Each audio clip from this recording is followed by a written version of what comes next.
Your society, your whole country is held up by pillars, different pillars: religion, education, the government, entertainment. These are the things that hold up a society. Industry, business, private corporations.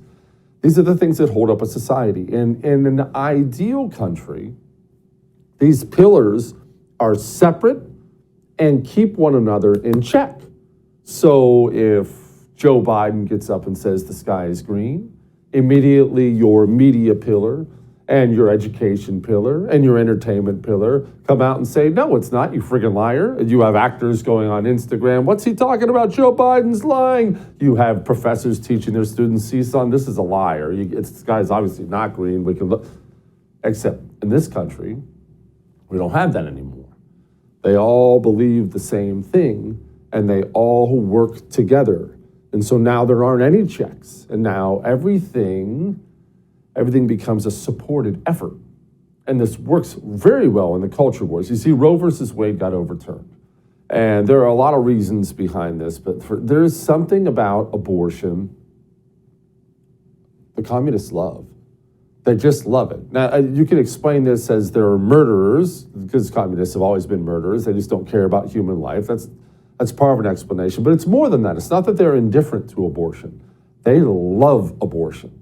They brag about it. There are all these groups with women bragging about how many they've had. It's become something that is near and dear to their hearts. So Roe versus Wade gets overturned, and all that does is return the issue back to the states. And so you've seen several states have banned it, some have partially banned it. Other states, the communist states, are going to allow women to just simply murder their child up to the age of 10, I'm sure, by the time we're done with this whole thing. But something very interesting happened. This is an example of how the pillars work together as one. After Roe versus Wade was overturned, guess what happened? You were watching TV. You're always watching TV. Entertainment.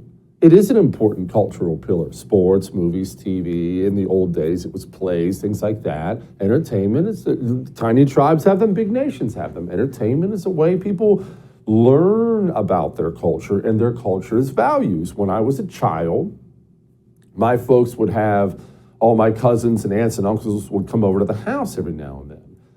And once the parents were all done with us kids running around outside, playing hide and seek, getting dirty, getting in trouble, they would bring us inside, only they wanted parent time, so they would kick us downstairs to the basement. We had this old TV in the basement. It was Friday nights. We did these gatherings on Friday nights. And we would sit down in front of the television set and we would watch shows like Family Matters or Full House or ABC on Friday night. And what was it? What was every show about? Values. Right and wrong. Do not steal. Do not lie. This, good, bad. Couple funny stories. That was the cultural values that you would see in front of the screen. But what your child and you see in front of the screen now is quite differently, because in the past year, well, since Roe versus Wade was overturned, at least 60 abortion plot lines, I got to read this, or mentions of abortion in 52 different TV shows since Roe versus Wade was overturned, more than any year since 2016. And I'm not talking about news shows. I'm talking about Grey's Anatomy, Law and Order, Teen Mom. And guess how they're discussing the issue of abortion? They're discussing it as if it's the greatest thing in the world. So how does this work? What should you take from this? Well, a couple things. One, remember, the system locks shields and works together. Oh no, Roe versus Wade is overturned.